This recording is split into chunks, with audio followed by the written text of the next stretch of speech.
Paano natin na-avoid ang sinning? Ba, nagkakasala pa rin paminsan-minsan? Possible ba na ma-refrain tayo sa sinning? Potentially, yes.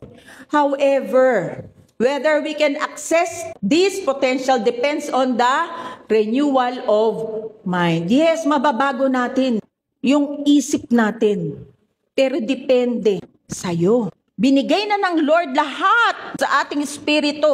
Pero may gagawin tayo, kailangan natin mag-renew ng mind. Romans chapter 12 verse 2. Huwag ninyong tularan ang mga pag-uugali ng tao sa mundong ito. Hayaan ninyong baguhin kayo ng Diyos sa pamamagitan ng pagbabago ng inyong mga isip. Para malaman ninyo ang kalooban ng Diyos kung ano ang mabuti, ganap at kalugod-lugod sa kanyang paningin. Magbago tayo ng isip.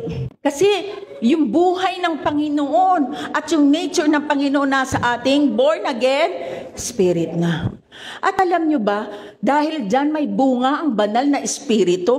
Ano ba yung mga bunga ng banal na espiritu? Fruit of the Spirit. Love, joy, peace, patience, kindness, goodness, faithfulness, gentleness, self-control.